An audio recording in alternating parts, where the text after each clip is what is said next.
भगवान भोलेनाथ ने कथाओं को सुनाना प्रारंभ किया। और वो कथा कोई और नहीं, वो अमर कथा कोई और नहीं बल्कि यही भागवत है।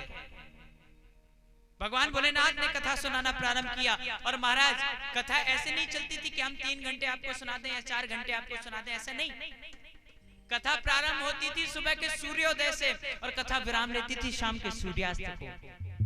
इतनी लंबी कथा। और देखो तो सही, इतने समय में ना तो भगवान भोलेनाथ अपना आसन बदलते थे और ना मैया अंबिका अपना आसन बदलती थी। लेकिन महाराज इतने में तो हम 3 घंटे को हमें कथा सुनने को मिलती है, उसमें भी हम 10-15 आसन बदल लेते हैं। कभी पैर इस तरफ, कभी पैर उस तरफ, और कहीं बात नहीं बनी तो सीधा व्यासपीठ की तरफ।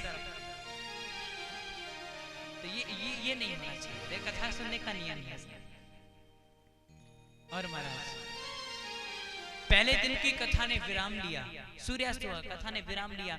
भगवान भोलेनाथ ने एक जोरदार जयकारा लगाया, बोले शंकर भगवान की। जैसे पहले दिन की कथा ने विराम लिया, उस कथा के प्रभाव से जो अंडा था उसमें जीव का प्रादुर्भाव हो गया, उसमें जीव आ गया। अगले दिन फिर कथा प्रारंभ हुई। और जब कथा प्रारंभ हुई शाम को सूर्यास्त होने लगा, कथा जैसी विराम लेने वाली थी तो भोलेनाथ ने फिर से जयकारा लगाया, बोले भक्तवत्सल भगवान की। और जैसे ही दूसरे दिन की कथा ने विराम लिया, कथा का प्रभाव हुआ कि जो जीव आया था वो बड़ा होने लगा। तीसरे दिन की कथा पुनः प्रारंभ हुई महाराज। और तीसरे दिन की कथा प्रारंभ हुई, सूर्यास्त होने को आया, कथा ने फिर विराम लिया, भोलेनाथ ने फिर जयकारा लगाया, बोले भागवत महापुराण की। और तीसरे दिन की कथा से महाराज जैसे जैसे जीव बड़ा होता जा रहा था, तीसरे दिन की कथा में अंडा चटक कर फूट गया। तो जो अंदर जीव था वो बाहर निकल आया। सो महाराज आज अब देखो 3 दिन की कथा तो उसने सुन ली, अगले दिन चौथे दिन की कथा होनी है। तो जो जीव था ना वो सुन के बड़ा बड़ा खुश हो रहा था, प्रसन्न हो रहा था, उसका हृदय गदगद हो रहा था। पता है क्यों? क्योंकि चौथे दिन में ना महाराज रसगुल्लों की कथा है। आपको भी मिलेंगे लेकिन आपको लेके आने पड़ेंगे। चौथे दिन में रसगुल्लों की कथा है, लड्डुओं की कथा है। क्यों? क्योंकि चौथे दिन की कथा में तो हमारे गोविंद प्रकट होके आते हैं। हमारे ब्रज में उत्सव मनता है, हर्षोल्लास होता है, खूब लड्डू बढ़ते हैं, खूब माखन बढ़ता है, खूब मिश्री लुटाई जाती है। आज वो जीव बड़ा प्रसन्न हो रहा है, बहुत आनंद का अनुभव कर रहा है। और महाराज चौथे दिन की कथा ने प्रारंभ किया, शाम तक कथा चली, 5वें दिन की कथा हुई। अब देखो महाराज क्या है कि निद्रा देवी ने ना वरदान ले रखा है। अब निद्रा देवी कौन है? वो निद्रा देवी है कुंभकर्ण की पत्नी। जब भगवान राम ने कुंभकर्ण को मार दिया था, उद्धार कर दिया था, जो इनकी पत्नी है निद्रा, इन्होंने भगवान से कहा आपने मेरे पति को तो मार दिया, अब मैं किसके सहारे जीऊंगी, किसके सहारे अपना जीवन बिताऊंगी, कहां रहूंगी? क्योंकि लंका को हनुमान जला चुके थे, कुंभकर्ण को भी मार दिया। अब जिसकी छत्र छाया मिलनी थी उसकी छत्र छाया रही नहीं। निद्रा देवी ने कहा प्रभु अब मैं कहां रहूंगी? सो महाराज भगवान ने कहा था कि जहां जहां भी हमारी कथाएं होंगी, जहां जहां भी सत्संग होगा, पूजा होगी, भजन होगा, वहां वहां आपका प्रभाव बना रहेगा। इसीलिए निद्रा देवी अधिकांश कथाओं में आती है। अच्छा महाराज एक जगह कथा कर रहे थे हम, एक मैया बड़े नियम से आती थी कथा सुनने, समय से, और समय से सुनती भी थी। लेकिन जैसे ही वो कथा को 1-2 घंटा बीतता था तो मैया खड़ी होती, और बड़ा पंडाल था तो ये जो पाइप गड़े हुए बीच में भी थे लाइन से, 30 का पंडाल था तो बीच में भी पाइप लगे हुए थे।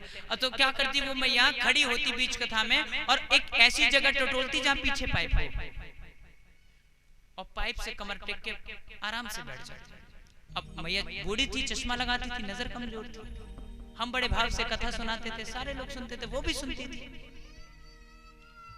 और महाराज एक दिन हुआ क्या कि हम कथा विराम दे करके यहाँ व्यासपीठ से उतरे और निकल करके जा रहे थे, तभी वो मैया हमारे पास आ गई। मैया ने कहा महाराज राधे राधे। हमने कहा राधे राधे मैया। बोले महाराज, हमने पूछा मैया कथा आपको कैसी लग रही है, कथा समझ में आ रही है कि नहीं आ रही? तो हमसे बोलती है महाराज आप बड़ी प्यारी कथा सुनाते हो, बहुत मीठी कथा सुनाते हो। हमने पूछा मैया ऐसा क्यों? मैया ने कहा महाराज आपको सच बता रही हूँ, मैं अपने घर में जाकर के शाम को नींद की गोली खाती हूँ, मुझे नींद नहीं आती, लेकिन महाराज आप इतनी प्यारी कथा सुनाते हो कि आपकी कथा में बैठ करके मुझे कब नींद आ जाती है मुझे पता ही नहीं चलता।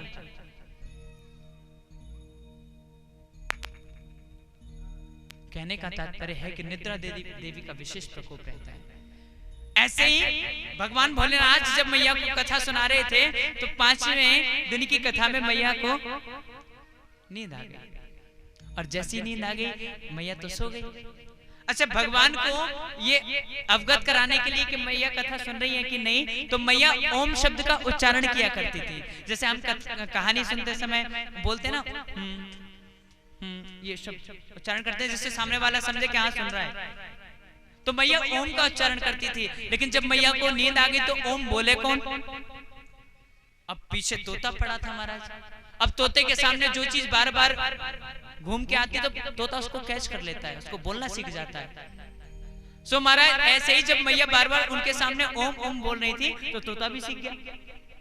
अब तोते ने सोचा कि अगर अब मैया को नींद आ गई है, मैया ने ओम बोलना बंद कर दिया तो बाबा कथा रोक देंगे, और कथा रोक देंगे तो कथा का आनंद समाप्त हो जाएगा। इसलिए अब क्या हुआ कि मैया तो हो गई शांत, पीछे से तोता ओम ओम का उच्चारण करने लगा। कथा निरंतर चलती रही। और महाराज जैसे ही भगवान भोलेनाथ ने 7वें दिन की कथा को विराम दिया और जोर से जयकारा लगाया, बोले बाल कृष्ण लाल की,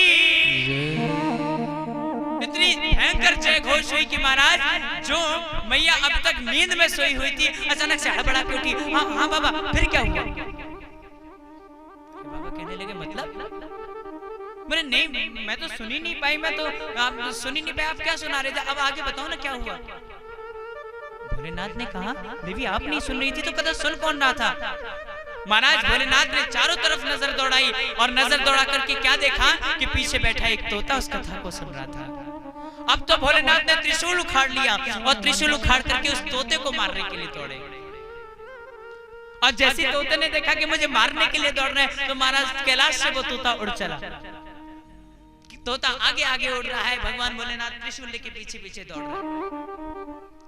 तोता आगे भोलेनाथ पीछे, और महाराज कैलाश से उड़ता उड़ता उड़ता उड़ता तोता बद्रीनाथ में आ गया। तो बद्रीनाथ में सम्यप्रास नाम की एक कुटिया में महर्षि वेदव्यास जी रहते हैं अपनी पत्नी विटुका देवी के साथ। लीला देखना भगवान की कितनी सुंदर है। जो विटुका देवी है ना व्यास जी की पत्नी, वो विटुका देवी अपने आंगन में खड़े होकर के केश काट रही है, बाल काट रही है। और महाराज उनको केश काटते काटते अचानक से जमाई आ गई, उबासी आ गई। और जैसे महाराज मैया ने जमाई लेने के लिए, उबासी लेने के लिए अपना मुंह खोला, उधर से तोता उड़ता हुआ आ रहा था। इधर मुंह खुल गया, उधर से तोता उड़ता हुआ आया और सीधा मैया के मुंह में प्रवेश कर दिया, कंठ से उतर के सीधा मैया के घर में गर्भ में आके स्थित हो गए। अब पीछे से भगवान भोलेनाथ दौड़े दौड़े आ रहे हैं।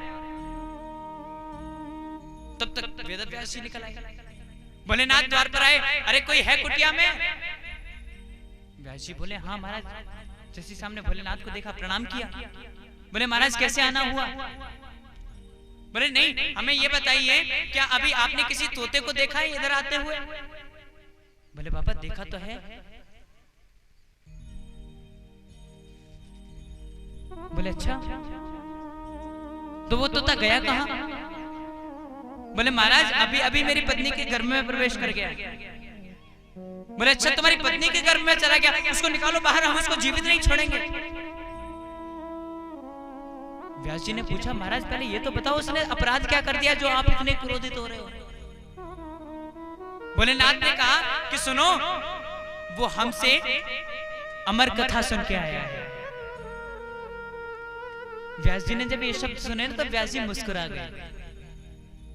व्यास जी कहने लगे महाराज एक बात बताओ, आप जैसे नाम के भोले हो ना वैसे स्वभाव में भी भोले हो। अब एक बात बताओ, जिस व्यक्ति ने अमर कथा सुनी नहीं ली है तो आप उसे मारोगे कैसे? भोलेनाथ की अब समझ में आया। बोले हाँ यार बात तो ठीक है, किंतु अब किया क्या जाए? सो महाराज भगवान भोलेनाथ अब यहां से लौटे, और जब लौटे तब पीछे से व्यास जी महाराज भगवान भोलेनाथ की महिमाओं का गुणानुवाद करते हैं। हो भोले नाथ से निराला कोई और नहीं, ऐसा डमरू बजाने वाला हो, ऐसा डमरू बजाने वाला और नहीं, भोलेनाथ से निराला कोई और नहीं, भोलेनाथ से वो ऐसा डमरू बजाने वाला, डमरू बजाने वाला, डमरू बजाने वाला और नहीं, भोलेनाथ से निराला कोई और नहीं, भोलेनाथ से निराला कोई और नहीं। अच्छा एक बात बताओ, आप में से कितने लोग तो भोले बाबा को मानते हो? एक नहीं दोनों हाथ उठाओ, अब मीठी मीठी तालियां बजाओ। हरि बोल।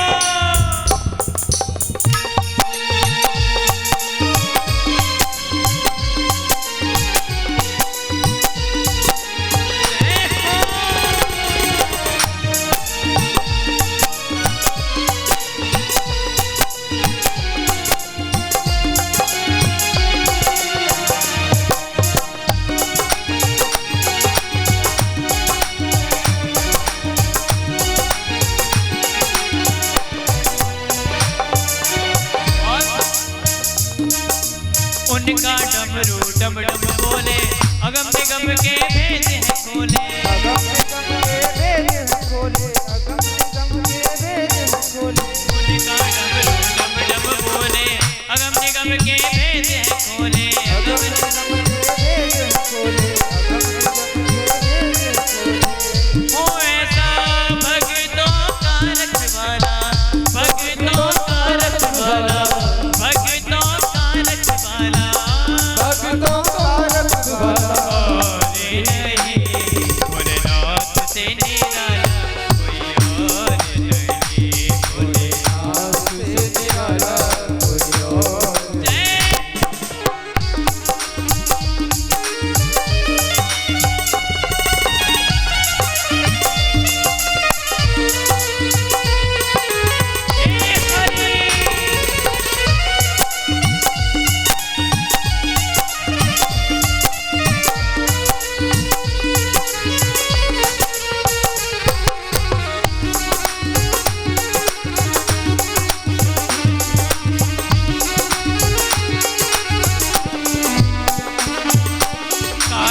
जब जब करवट बदले पाप चमकते अगले पिछले,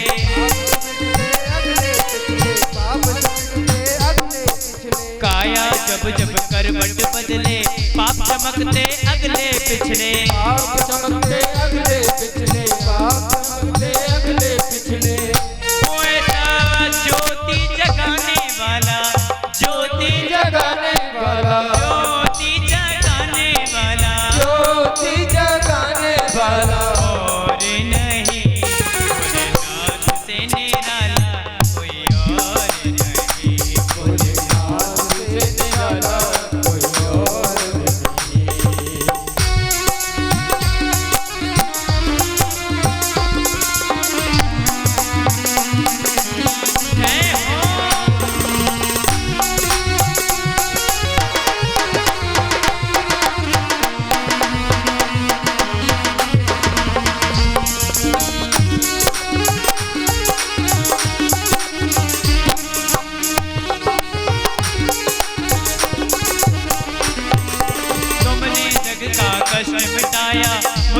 स्वामी क्यों बिसराया, मुझको स्वामी क्यों बिसराया, मुझको स्वामी क्यों बिसराया। तुमने जग का कष्ट मिटाया, मुझको स्वामी क्यों बिसराया, मुझको स्वामी क्यों बिसराया, मुझको स्वामी क्यों बिसराया। अब तो मुझको बचाने वाला, मुझको बचाने वाला, मुझको बचाने वाला, मुझको बचाने वाला और नहीं, भोलेनाथ से निराला कोई और नहीं।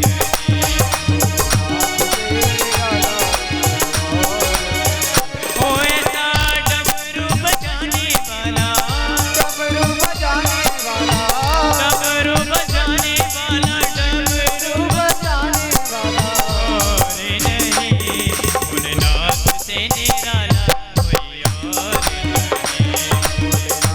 से निराला कोई और नहीं। शंभुनाथ से निराला कोई और नहीं, से निराला कोई और भोलेनाथ से निराला कोई और नहीं, भोलेनाथ से निराला कोई और शंभुनाथ से निराला कोई और नहीं। भोलेनाथ से निराला बोले शंकर भगवान की नमः, पार्वती पते हर हर हर महादेव।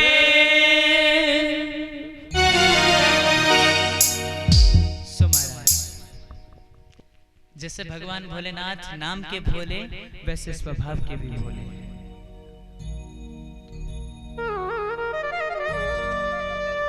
आपने अभी कथा के अंतर्गत सुना कि वो जो शुक था, वो जो तोता था, वो मैया बिटुआ के गर्भ में आके ठहर गया। आपको बताएं, वो तोता कोई थोड़े दिन के लिए नहीं, बल्कि पूरे पूरे 12 वर्षों के लिए, 12 वर्षों के लिए वो गर्भ में रहे।